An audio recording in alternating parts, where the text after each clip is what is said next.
West Coast Cookbook and Speakeasy with Chef Justice Putnam. Netrootsradio.com.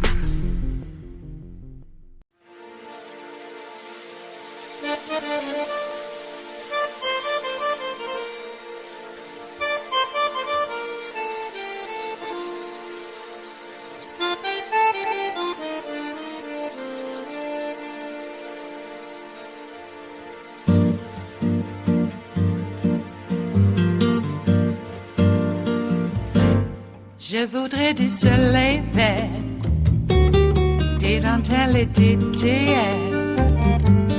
des photos de bord de mer, dans mon jardin d'hiver. Je voudrais de la lumière, comme en Nouvelle-Angleterre. Je veux changer d'atmosphère, dans mon jardin d'hiver.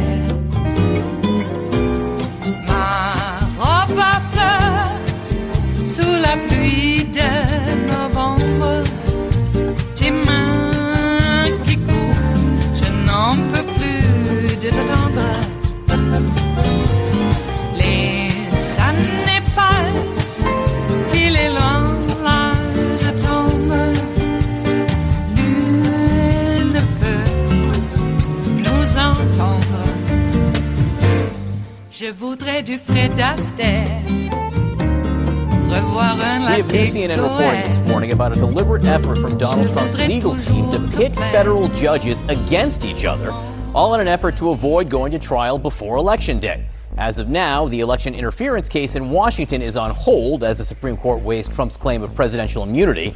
Now, on Friday, the judge in the Mar-a-Lago classified documents case holds a crucial hearing on timing in that case, and the Trump team hopes it will set off a chain reaction that could last past Election Day. CNN's Caitlin Polantz is here for your inaugural appearance on the 7 a.m. edition of CNN News Central. Caitlin, what have you learned?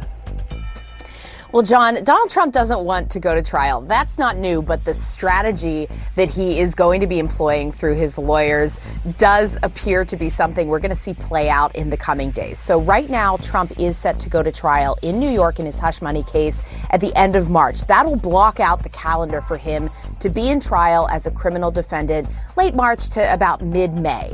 Then the calendar's open after that, and there are two federal cases that are vying for the possible places on that calendar. There's the possibility that that January 6th case in Washington, D.C. could get back into the hands of the trial court and could be headed to trial, and then, of course, his Florida documents case.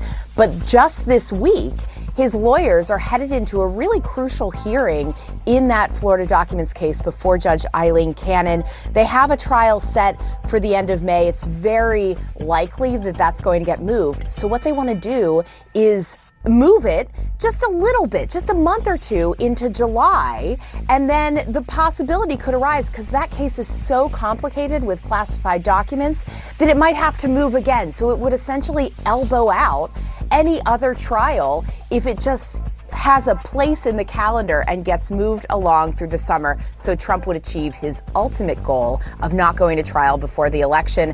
I spoke to a bunch of sources about this, and the ultimate goal is not just that he doesn't want to go to trial in these federal cases. He especially doesn't want to go to trial in his January 6, 2020 election case before Judge Tanya Chutkan in Washington, D.C. Really a high-stakes case that would put on display what Donald Trump was doing during the last election. And what one of the people told me was the entire goal here is to ice Judge Tanya Chutkan, make it impossible for him to go to trial before her. I think we call that a bait and switch, Caitlin, or the legal term might be Lucy in the football. Caitlin Polantz, thank you very much for your reporting on this. We'll talk to you again soon. Kate. Joining us right now, CNN legal analyst Karen Friedman-Agnifilo and former U.S. Attorney Harry Litman. Let's just dive into what Caitlin is reporting, that it's all about the calendar, and it's kind of the domino effect of if it gets a little bit pushed, this one gets a little bit pushed, trying to pit the judges against each other, essentially. Does this make sense as a strategy? Yes. none of this is, there's no precedent for any of this, but does it make sense to you, Harry? Yes, so it could. It depends what'll happen with the Supreme Court in the immunity appeal. But if they take that case, you're looking probably at about a July trial back with Judge Chutkan. And really, you could say loosing the football. I think in basketball, the term would be a moving pick, because the idea is that Trump will use his fairly simpatico judge so far in Mar-a-Lago, Judge Cannon, to move things a little, then a little more, then a little more.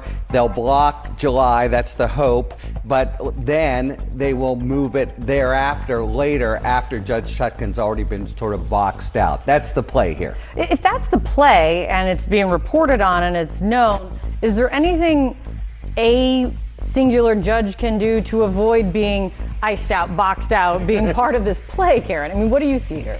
So it's clear that that's what's being done, because delay has always been Donald Trump's tactic. He doesn't want to face any of these cases.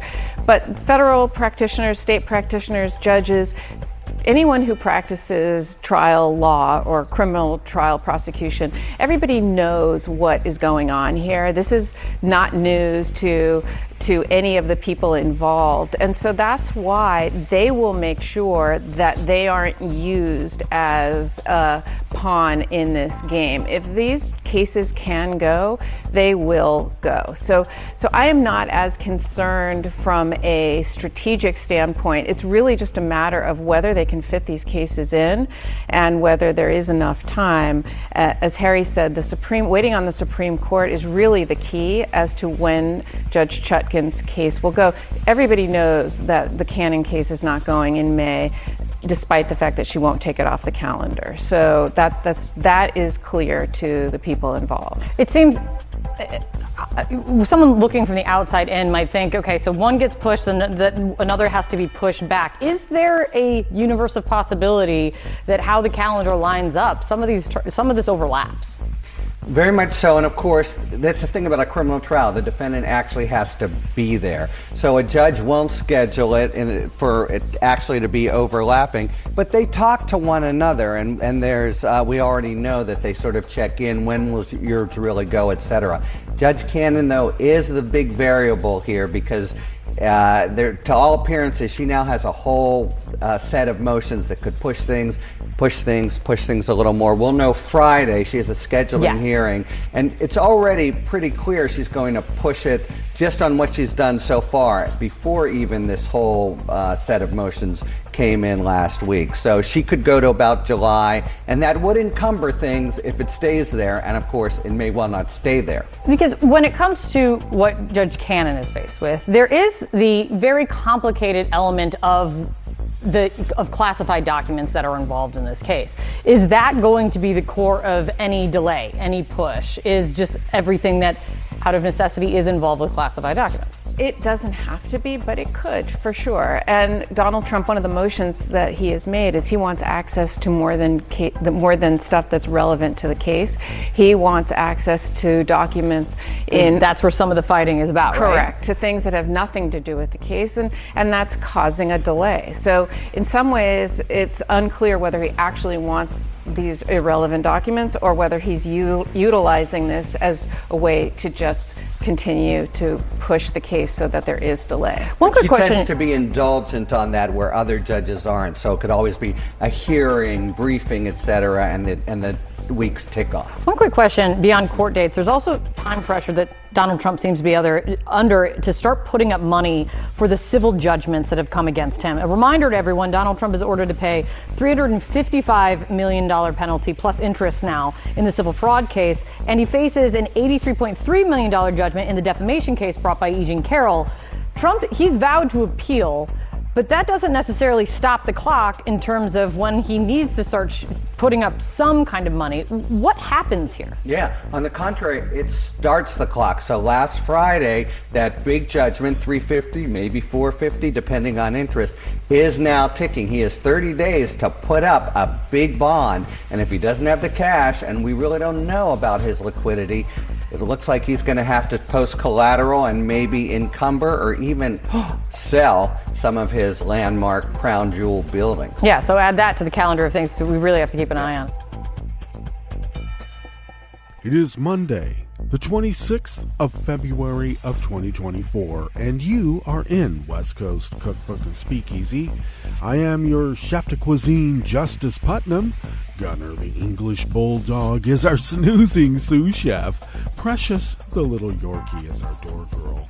And she will be seating you directly for our especially special, daily special River City Hash Mondays, because the weekend is what happens before Monday, and then we take what's left over from the weekend, repurpose it into a gourmet delight for your gourmand pleasure. Okay, well, we got that out of the way. And how are you? Yes, we have some terrible predicaments that we seem to all be suffering under, and there's many of them, I know. But I want to bring up old Elon Musk. Why don't we? Why is this guy in cahoots with our enemies against our interests as a nation, and he still has government contracts? Very interesting, huh? There's a video going around. I like to call those videos, but a clip going around of an interview that he and his brother gave many, many, many years ago. I think when they first stole Tesla from the guys who invented it. And in the interview, his brother is explaining how they were still illegal aliens and were able to get billions in loans from the bank. And old Elon had to nervously interrupt and say, well, our immigration status at the time was in a gray zone or a gray area. Gray zone, gray area. So it makes me wonder when we see these screeds that constantly come, at least on my timeline, and I'm sure it's everybody else's too, who are left over there at the Bird app. It will be Twitter, not X. Excuse me, Elon. But nonetheless, he constantly just rails against all these illegal aliens coming here to replace us. Yada, yada, yada, like a Nazi. Okay, there's that too. And maybe it's because he thinks that since he was able to use his blood emerald heir, apartheid blood emerald heir status to be able to fraudulently get loans from banks before he was able to even have a green card or anything, a work permit, etc. I think he had extended his student visa, and he had dropped out because he had lied about his background to be able to get into Stanford. Okay, I'm going to quit and start PayPal. I'm going to call it X. Yeah, Peter Thiel said, you're not calling it X. Now he gets to. But so he thinks that since he was able to leverage his whiteness, let's be clear, to get a bank to give him money, everybody must be doing it. And if it's those brown people, they're doing it worse. Every bigot thinks like that. Every bigot I have ever known in my life, everyone I've ever had to work for was stealing money from the government and then complaining, oh, the darkies are doing it worse than me, so I got to try to keep up.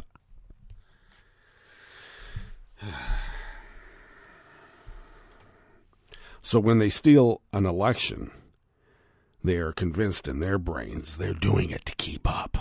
Yeah, you sure are, because you're losers, but not because we're stealing elections. I like how we scored more touchdowns, but somehow we've stolen the game from them. How many, runs up the middle do we have to do to make it clear that you guys have a soft underbelly? All we have to do now is attack. Maybe we are Maybe we will. We're not getting any help from Russia, but you know who is. We're not getting any help from China, but you know who is. And I'm starting to think maybe Iran might be in the mix there too, along with North Korea. And you know who they're helping and who they're not. So, how do you like that for an end of the bar screed by the old guy? I was called Pappy over the weekend, derisively by a member, an anti-education, anti-government guy here in town on the town Facebook page. Spamming his anti-education, public education BS. And of course, every time he does, I have to, just put in there no tax dollars for private school tuition. So, of course, I'm a leftist and a socialist, But don't call them right-wing chaos agents, because that's calling them names. How dare you call me a name?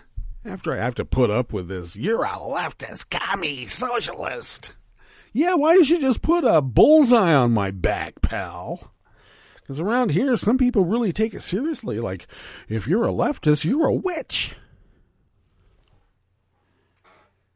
Well, technically, I'd be a warlock. But, these guys had no idea what they're talking about. They hear these words.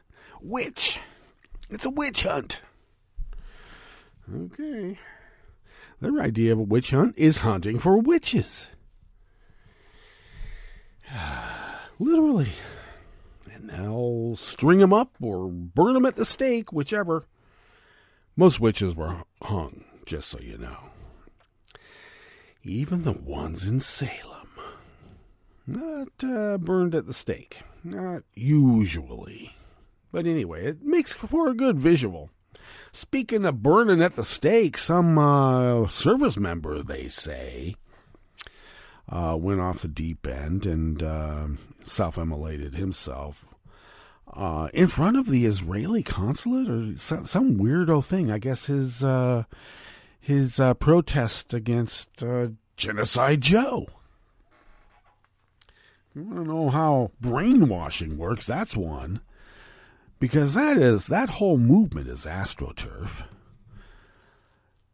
An example of that would be that they stormed a Hillary Clinton speech and shut it down, or attempted to. She hasn't been in office for 11 years. Do they ever storm Trump's speeches? No. If they were truly what they say they are, they would get their heads cracked. Do they storm Ben Donaldson, the guy that says families should be able to breed? They storm his speeches? Nancy Mace? MAGA Mike Johnson? Yeah, what's up with MAGA Mike Johnson giving his speeches about we're not going to come back from our vacay any earlier than Wednesday, even though the government's going to shut down on Friday? He's not going to be pressured and pushed into some sort of budget agreement to give $60 billion to Ukraine because, Vlad doesn't want it, and neither does Donnie. And he's giving these speeches in Harlan Crow's library. Why don't you just slap us across the face over and over and over, and then when we tell you to stop, you say, you're resisting. Damn right we are. All righty. What do we have in store for you here in the rest of the Bistro Cafe as we begin on this fabulous River City Hash Mondays? Yeah, well, at the top, I don't usually take clips from CNN, but I did today. And Trump does have a plan to use Judge Cannon to eyes Judge Chutkan and avoid his various trials before Election Day, because it's not just those two. On the rest of the menu, California Governor Gavin Newsom unveiled a multi-state ad campaign to fight abortion travel restrictions in red states. A funny side note is that he got the money to do this from what was left over when they tried to recall him.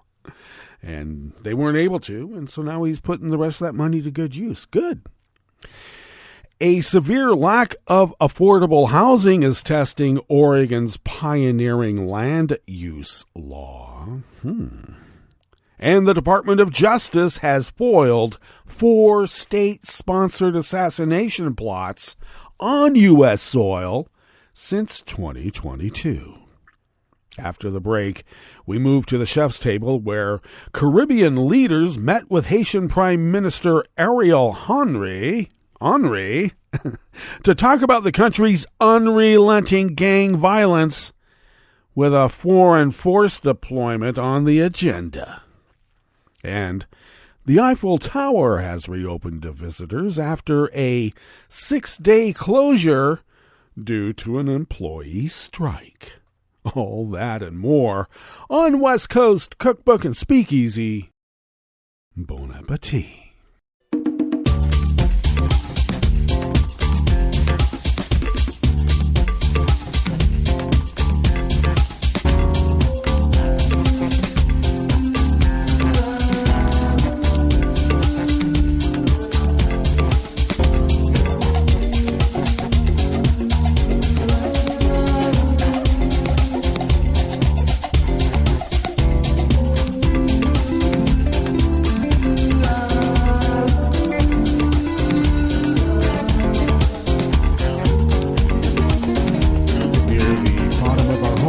At netrootsradio.com, to the right of the page is the chat room link, and the chat room is monitored by Kelly Lincoln. Thank you, Kelly.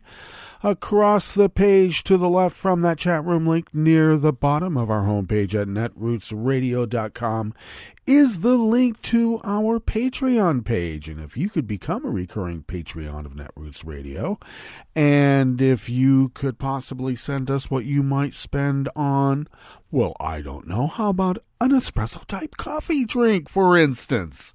If you could afford to send those funds to us our way once a month, it really does help us defray the ever-increasing costs of running this powerhouse of resistance. And when I say costs, I mean, just the regular ISP bill, which they never decrease. But nonetheless, thank you for your generosity in providing us with a little help over all these many years, because it has helped a lot. And once again, thank you for your generosity, and thank you to those of you who might consider being so generous in the near future. Thank you. If you would like to follow Netroots Radio on Twitter, it's not X, Twitter. How about also on Mastodon, Spoutable, Blue Sky, even Facebook? You can do so at Netroots Radio, and Tom takes care of those. I should also mention, which I have been doing quite often lately, that we all take care of the Facebook page. Just the luck of the draw. Whoever's happened to be doing it at the time is doing it. But Tom takes care of those and a lot more. Both he and Kelly are integral parts of this well-oiled machine. And thank you both. If you would like to follow me on Twitter, Mastodon, Spoutable, Blue Sky, Facebook, Instagram, Tumblr, etc., you can do so at Justice Putnam. I post the show notes and links diary on Daily Coast 10 minutes before showtime. And that way you can have quick access to those show notes and links diaries if you follow my social media feed. And then you'll be able to read the actual articles in their entirety by the actual reporters. Follow the show, such as it is on Twitter at Cookbook West, and please do pick up podcasts by way of Spreaker, TuneIn, iHeart, YouTube, iTunes, everywhere except for Spreaker, because what was Spreaker? But you can find the show on Audible, and I guess that's a good trade-off, isn't it? Yes, it is. All right, let us tuck into this first offering here in the Bistro Cafe of West Coast Cookbook and Speakeasy. I should mention, today's the day that I take little Precious into Dr. Dickey, our vet here in town, for her all-day procedure and taking care of some loose teeth and, general teeth cleaning. But they got to put her out. so she needs to be there for the day. So we may have to run before everything's said and done, but that's fair warning, okay? Okay. Teresa Watanabe of the Los Angeles Times brings us this first offering. California Governor Gavin Newsom yesterday, Sunday, unveiled a multi-state ad campaign to combat proposals in several Republican-controlled states that he said aims to ban out-of-state travel for abortions and related medications. I don't think that he said it. It's actually a well-known phenomena. All right, back to the article at hand.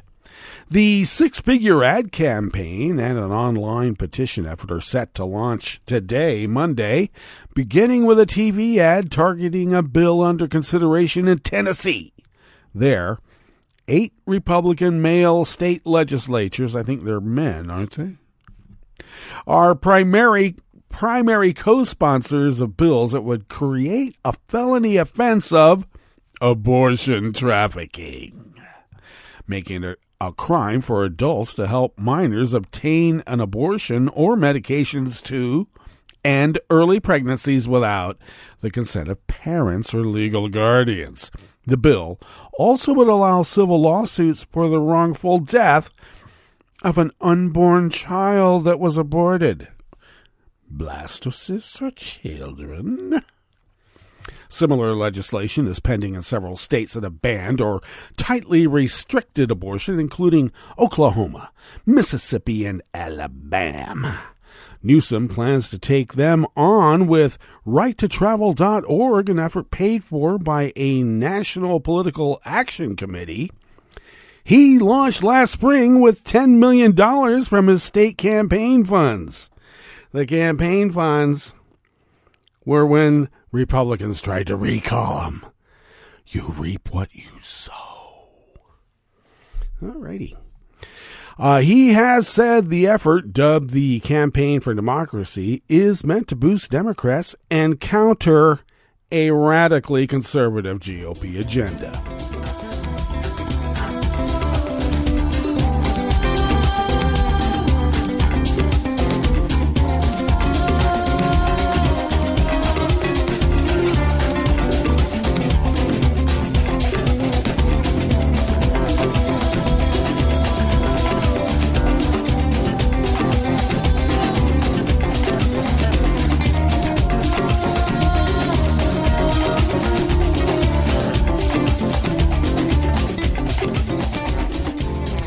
Rush of the Associated Press brings us this next offering here in the Bistro Cafe of West Coast Cookbook and Speakeasy, River City Hash Mondays. A severe lack of affordable housing has prompted Oregon lawmakers to consider chipping away at a 1970s law that made the state a national leader in leveraging land use policy to prevent suburban sprawl and conserve nature and agriculture. The so-called urban growth boundary, a sacred cow of Oregon's liberal politics, helped to cement the state's green reputation and has been extremely influential in its development, said Megan Horst, an urban planning professor at Portland State University. But interconnected homelessness and housing crises have forced exceptions to be considered by lawmakers, including Democrats who have historically defended the landmark policy.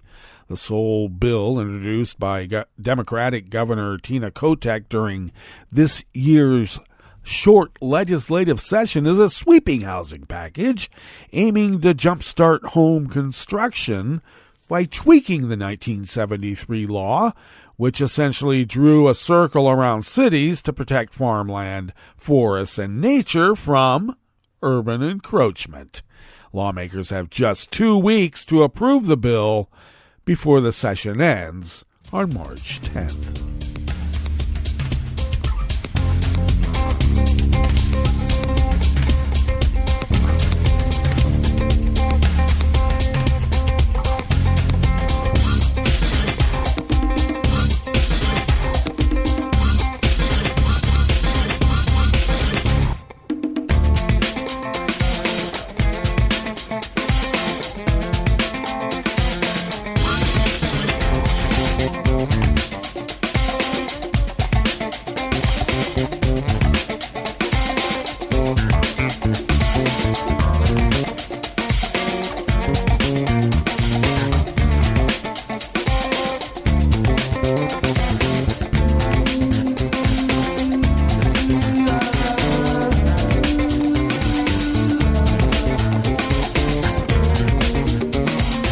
Lucas of NPR brings us this final offering here in the Bistro Cafe of West Coast Cookbook and Speakeasy. It sounds like a fanciful script for a Hollywood thriller, foreign government agents plotting assassinations in the United States. To be sure, there have been suspected state-sponsored killings in the past 20 years that have grabbed international headlines. Former Russian agent Alexander Litvinenko's poisoning with a radioactive isotope in London in 2006 is one example. The murder of journalist Jamal Khashoggi at a Saudi diplomatic facility in Istanbul in 2018 is another. And just this month, Maxim Kosmanov, a Russian pilot who defected to Ukraine after Russia's full-scale invasion, was found shot dead in southern Spain. The Kremlin declined to comment on the case, but there are suspicions Kuzmanov's killing could have been a Russian-ordered assassination. None of those took place in the United States, but in the past few years, there have been assassination plots aplenty in the U.S. In just the 18 months, the Justice Department says it has foiled 4 of them on American soil. We face a rising threat from authoritarian regimes who seek to reach beyond their own borders to commit acts of repression, including inside the United States. That was Matthew Olson, the head of the Justice Department's National Security Division. And he said that in 2022 when announcing charges in one of the cases. In that prosecution, the government alleges that a member of Iran's Islamic Revolutionary Guard plotted to murder former U.S. National Security Advisor John Bolton. This is an especially appalling example of the government of Iran perpetrating egregious acts of transnational violence in violation of U.S. laws and our national sovereignty, Olson said at the time. The case echoes a 2012 prosecution the department brought accusing Iran of plotting to kill the Saudi ambassador to the U.S. in Washington, D.C., And Iran also had a hand in 2 other recent assassination plots, according to court papers. One targeted an Iranian-American writer in New York, the other a couple in Maryland, one of whom was an Iranian defector. But it's not just Iran. Late last year, the Justice Department said it foiled a plot directed by an Indian government official to kill a U.S. citizen in New York City. The intended victim was an activist for Sikh independence. The U.S. announced charges in the case some 2 months after Canada's Prime Minister accused India of being behind the killing of a Sikh activist near Vancouver. But none of the recent plots in the U.S. has succeeded, but that doesn't mean foreign powers, allies, or adversaries won't keep trying. All right, let us now get to our break, and when we get back from that break, we will go through weather from around the world, and we will finish up with the stories that we have curated for you today. You are listening to West Coast Cookbook and Speakeasy, and we will be right back. You are listening to netrootsradio.com. Please hang up and try again.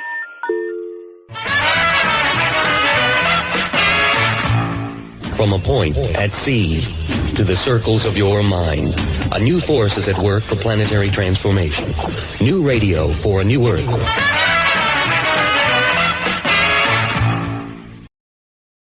This is Take Two Movie Review. I'm Kim Lowe. This week, food as life.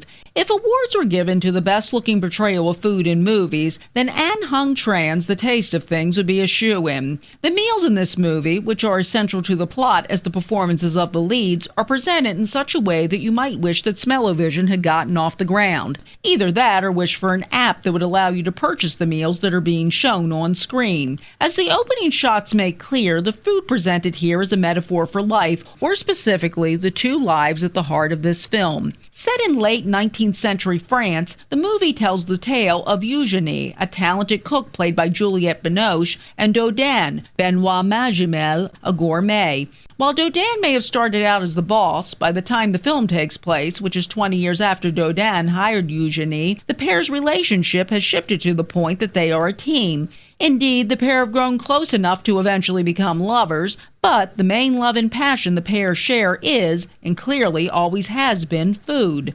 The gastronomic alchemy they create is incredible, while the chemistry between Binoche and Magimel, who were former partners in real life, is terrific. The Taste of Things is a beautifully shot and expertly directed grown-up love story in the sense that it not only portrays two leads who are over 40, but it also shows the importance of compatibility and shared interest in most successful long-term love stories. Also, it begs the question, what good is food unless you have someone special with whom to share it? The Taste of Things is a lovely gem of a movie which, much like the food it presents, should be savored and enjoyed. This has been Take Two Movie Review. I'm Kim Lowe. Catch up with us at take2moviereview.com and feed us back on our channel on YouTube.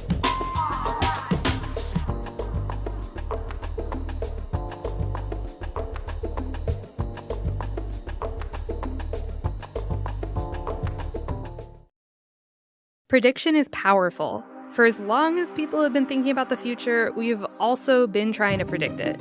And in some areas, we've gotten pretty good. Think like meteorology and climate modeling. But scientifically speaking, we're still pretty far from the stuff of crystal balls and oracles. There's lots of things people have no reliable way to forecast, despite what your horoscope may suggest. Absolutely. But what if artificial intelligence could get us closer to that fantasy supernatural realm of divination than ever before? What if, for instance, an AI model could accurately forecast a person's death? Wait, what? Yeah, it sounds really scary, right? Yeah. And it might be, but probably not for the reasons you expect. I'm Lauren Leffer, Tech Reporting Fellow at Scientific American. And I'm Talika Bose, Senior Multimedia Editor. And you're listening to Scientific American's Science Quickly podcast.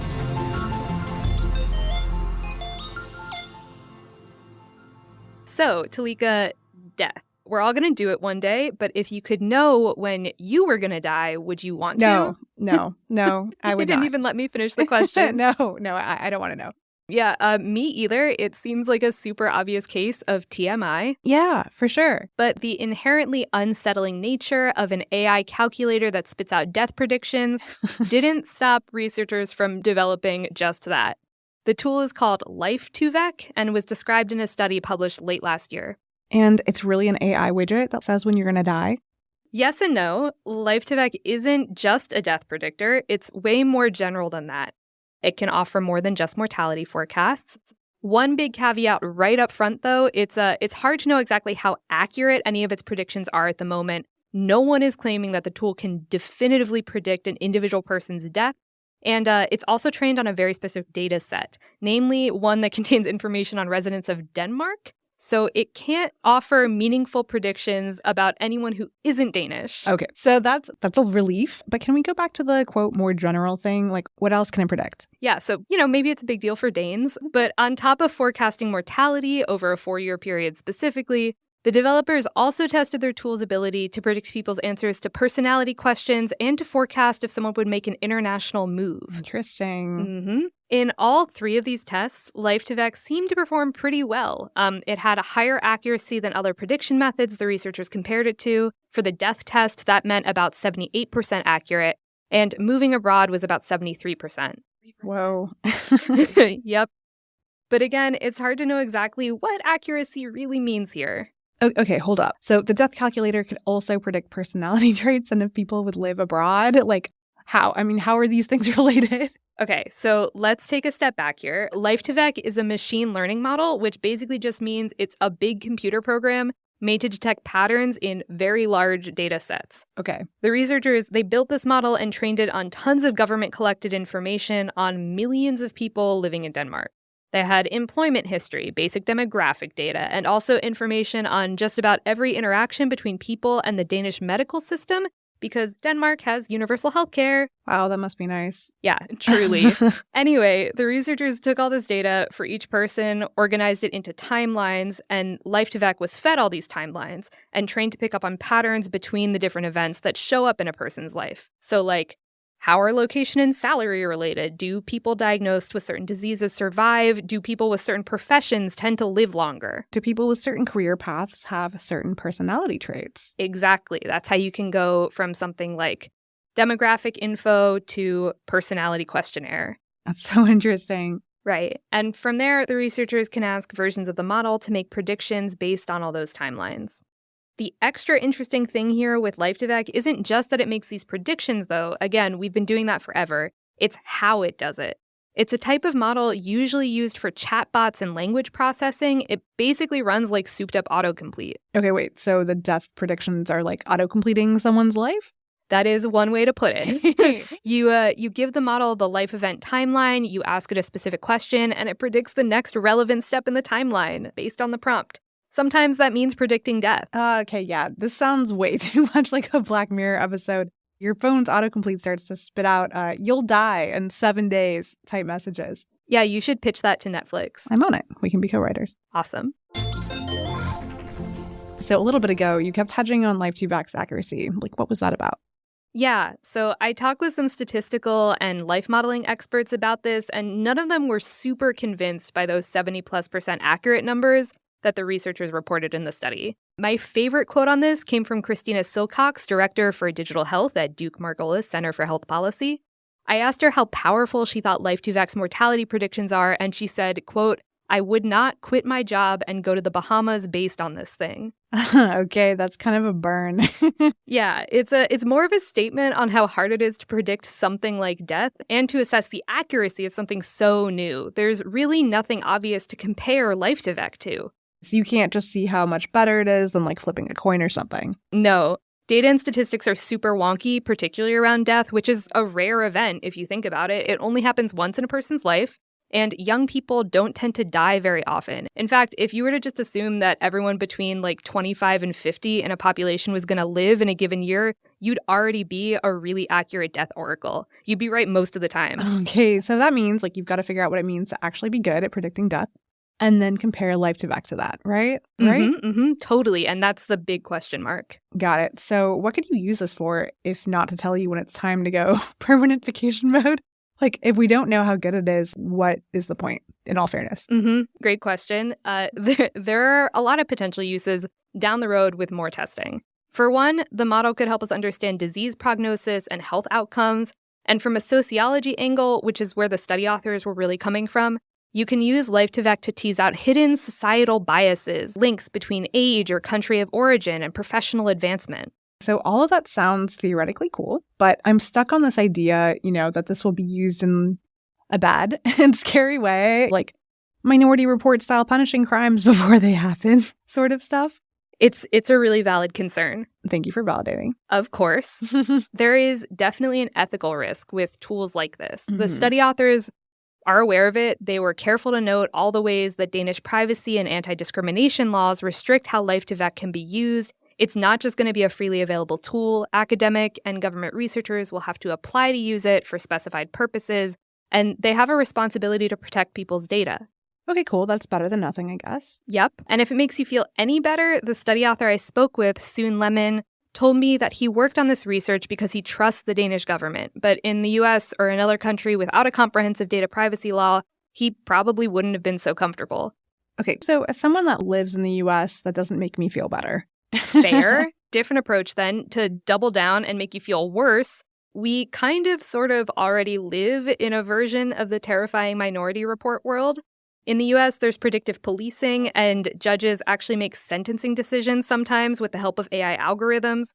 In all of these cases, bias and inaccuracy are big documented problems that keep popping up. Yeah, I mean, bias in AI is a huge issue. And while we're talking about algorithms, there's social media too. Right, yeah. Tech companies collect so much data on users and are definitely using that data to build predictive AI models. These can help, companies maximize engagement or forecast what people will and won't buy. The biggest difference here, though, between tech company algorithms, criminal justice tools, and Life2Vec is really that for the first two, there's very little transparency. But for the last one, for Life2Vec, the academic researchers want the public and scientific community to understand how their tool works and what it can do. Okay, solid. So to fight the system, I guess you have to understand the system. Right. Lemon's hope is that a transparent and flexible model like Life2Vec will spur conversation in a new direction. It might get people in governments to start thinking about, what's possible, what's right. He told me, I hope this can be part of discussion that helps move us in the direction of utopia and away from dystopia.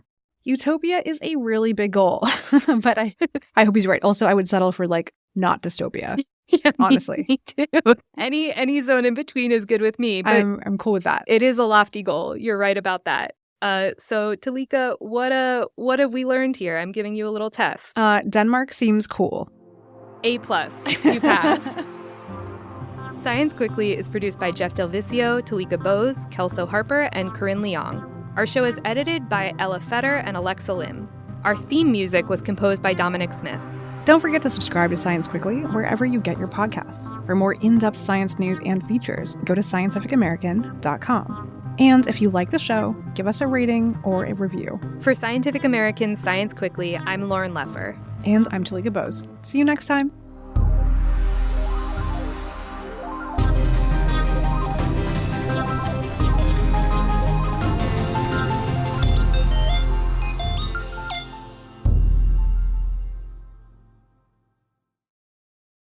Hi, I'm Tom Hartman, and since you're listening to netrootsradio.com, show your progressive side and go to the donate button on the bottom of the homepage. It's progressives like you who power Netroots Radio and keep the progressive message beaming everywhere 24 hours a day.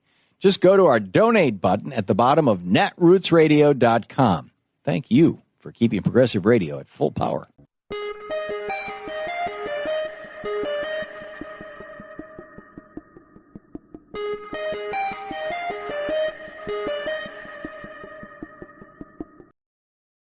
You're listening to the American Democracy Minute, keeping your government by and for the people. One of the conspiracy theories trumpeted after the 2020 election was that voting by mail leads to widespread voter fraud. None of it was true, but the GOP attack on mail-in voting risks suppressing some Republican voters, too. In a national Pew Research survey, just 28% of GOP voters now say that any voter should be allowed to vote by mail. 4 years ago, 49% of Republicans supported it. In battleground states like Florida, the fifth oldest state in the country, the GOP's smearing of mail-in voting could suppress some voters unable to get to the polls. In the 2022 midterms, mail ballots were cast in Florida by over 1 million Republicans, 1.2 million Democrats, and over 500,000 independents. A November 2023 Tyson Group survey found that 76% of Florida voters had confidence in voting by mail, and a majority supported an automatic mail ballot delivery list and secure drop boxes. This, despite Florida's 2023 law canceling mail-in ballot requests for hundreds of thousands of voters last year, forcing them to reapply. Another bill filed in January would return Florida to an absentee system with limited excuses. The RNC, afraid it will lose votes, launched its 2024 Bank Your Vote campaign last week, encouraging Republicans to vote early by mail or in person. We'll have more on this tomorrow. I'm Brian Beal. I'm Rick Smith, and this is Labor History in 2. On this day in labor history, the year was 1941. That was the day the Battle at Bethlehem began. 14,000 workers at Bethlehem Steel's Lackawanna Mill in Buffalo, New York, walked out on strike. The Steelworkers Organizing Committee, or SWOC, had been fighting to organize Little Steel for years. Little Steel was a general term that referred to the smaller mills like Republic, Inland, Bethlehem, and Youngstown Sheet and Tube. At Bethlehem, SWOC was still waiting for a decision from the U.S. Court of Appeals about the company union Bethlehem refused to give up in defiance of the Wagner Act. As a defense industry, Bethlehem had $1.5 billion worth of armament orders to fill, and yet they wouldn't even pay the legal minimum wage mandated for government contracts. Retired steelworker Mitchell Schaefer recalled in a 1991 interview, "I went to work there in the late 30s, swinging a 20-pound sledgehammer to break iron billets." The 81-year-old continued by saying, "I got 40 cents an hour, 6 days a week, no vacations." The last straw came when Bethlehem fired over 1,000 workers. Bethlehem claimed these particular workers damaged coke ovens when they engaged in a work stoppage. Workers immediately formed solid picket lines at 7 gates that stretched 2 miles. They successfully beat back attempts by police to allow scabs to cross their picket line. After 38 hours, Bethlehem quickly agreed to reinstate the 1,000 workers. They soon resumed talks regarding wage increases, grievance procedures, and union recognition. But a month later, Bethlehem decided to go back on their promises. They started organizing elections for collective bargaining representatives through their company union. The stage was set for the next big strike at Bethlehem in March that would finally win union recognition.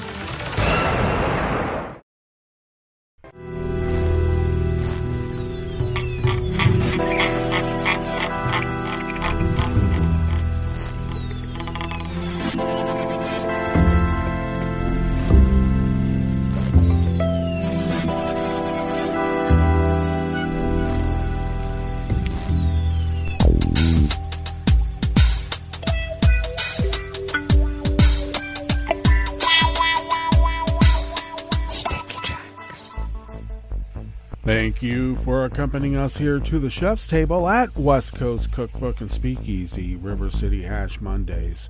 We always begin, whether from around the world, along the banks of the Rogue River, in the Rogue River Valley of Southern Oregon on the west coast of the continental United States of America, where it is currently 42 degrees Fahrenheit, expecting highs only in the mid-40s. Rainy conditions today, and obviously, as you know, will be much cooler than we were yesterday. Or do you know? Over the weekend, we were in the mid to upper 60s with sunny conditions, and now it looks like we're going to get just about a quarter inch of rain today. Showers early, which is right now, and will be becoming more intermittent in the afternoon. Winds out of the west-northwest at 5 to 10 miles per hour. We are under a winter storm watch through tomorrow. Looks like there will be measurable snow, almost a foot, just a couple hundred feet higher than where we are right at this moment at the mothership in Rogue River. And we do have forecast for snow beginning early Thursday here at our lower elevation, so we'll see how that goes. Partly cloudy skies tonight will give way to cloudy skies late. Lows in the mid-30s, winds light and variable. Cloudy tomorrow with highs around 50, winds light and variable. And then rain picking back up again on Wednesday early. Pollen is rated as none here in our little village of Rogue River. The air quality index is in the good range at 8 parts per million. Oh, that is again in the good range. And the daytime UV index is low at level 2. Barometric pressure is rising at 29.97 inches. Visibility is at 6 miles. And relative humidity is at 88%. Weather from around the world is brought to you by a crowd of crowdsourced weather stations that a crowd crowdsources from around the world, and that is the Weather Underground. London is 48 degrees and cloudy. Paris is 45 with showers in the vicinity, and they are under a flood watch. Rome is 55 degrees and mostly cloudy, and they are also under a flood watch. Bagram is 34 degrees with snow, and it looks like it would be a snowy mix at 34. Kyiv is 43 and fair. Hong Kong is 61 and partly cloudy. Tokyo is 42 degrees and clear. Melbourne, Victoria, Australia is 60 degrees and partly cloudy. San Francisco, California is 56 and cloudy. Chicago, Illinois is 50 degrees and sunny. And New York, New York is 44 degrees Fahrenheit with rain showers. And that is weather from around the world, brought to you by a crowd of crowdsourced weather stations that a crowd crowdsources from around the world.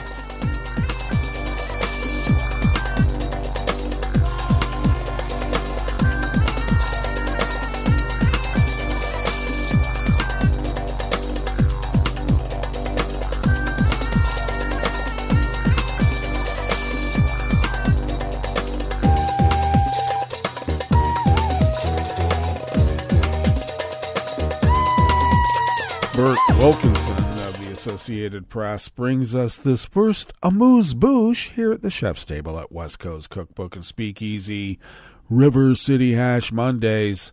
Caribbean leaders met with embattled Haitian Prime Minister Ariel Henry yesterday, Sunday, to talk about his country's unrelenting gang violence, with one top official noting that his continued presence as head of government remains a main stumbling block to progress.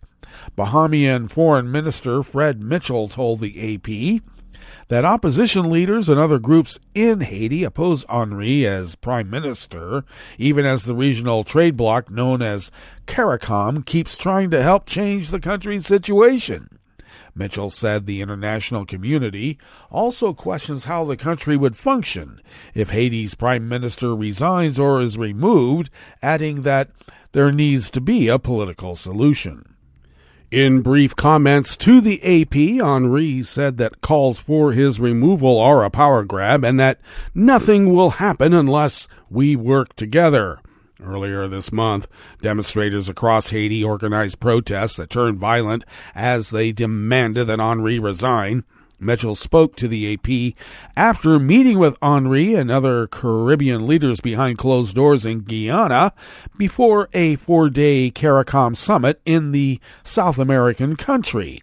Officials include U.S. Ambassador Linda Thomas Greenfield and U.S. Assistant Secretary of State for Western Hemisphere Affairs Brian A. Nichols are expected to attend. Mitchell said that Caribbean leaders were scheduled to meet with Thomas Greenfield later this morning.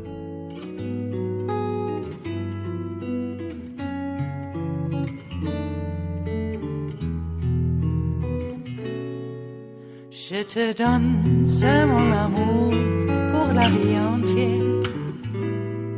La promesse de me trouver à tes genoux.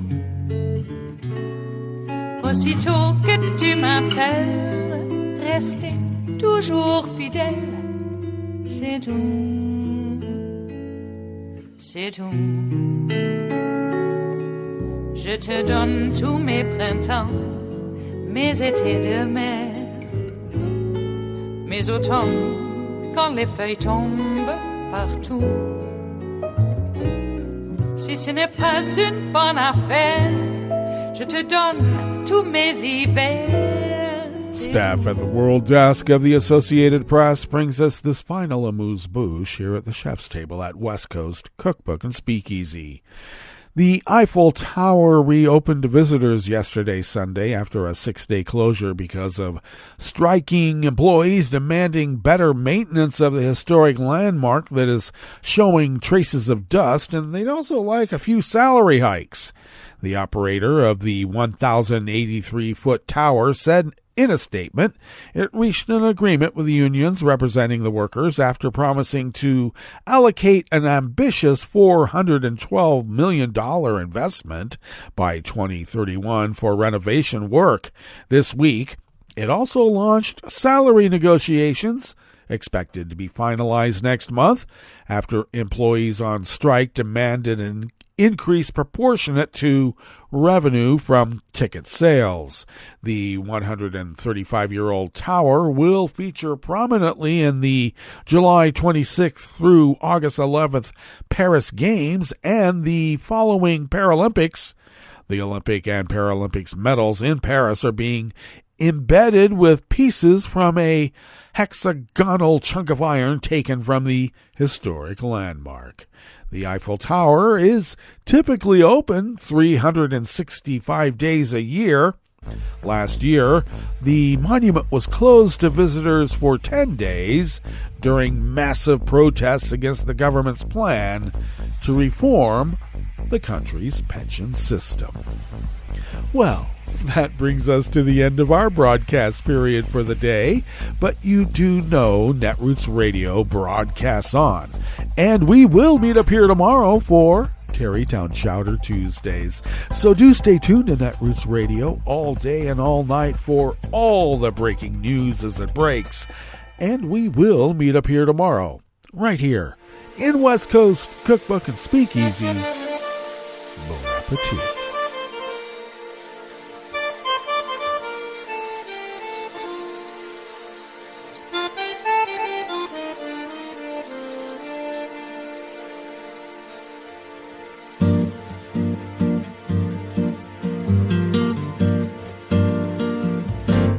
Je voudrais du soleil vert, des dentelles et des théières, des photos de bord de mer, dans mon jardin d'hiver.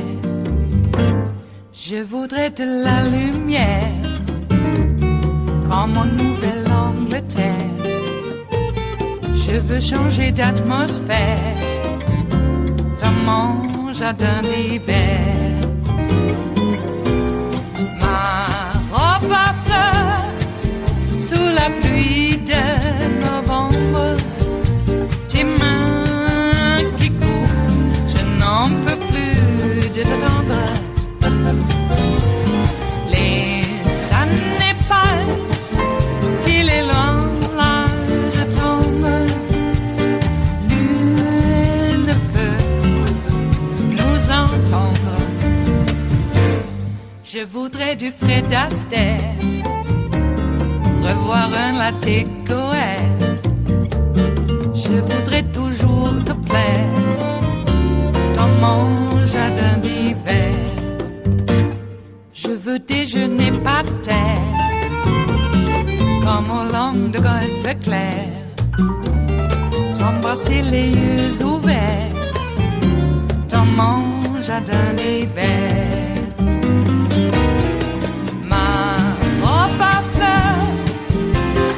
Pluie de novembre, tes mains qui courent, je n'en peux plus de t'attendre. Les années passent, il est loin, là je tombe. Nul ne peut nous entendre. Ba-da-da-dum-di-da-dum. Ba-da-da-dum-di-da-dum. Ba-da-da-dum-di-da-dum. Dans mon jardin d'hiver. Ba-da-da-dum-di-da-dum. Ba-da-da-dum-di-da-dum. Ba-da-da-dum-di-da-dum. Dans mon jardin d'hiver. Dans mon jardin d'hiver. Dans mon jardin d'hiver.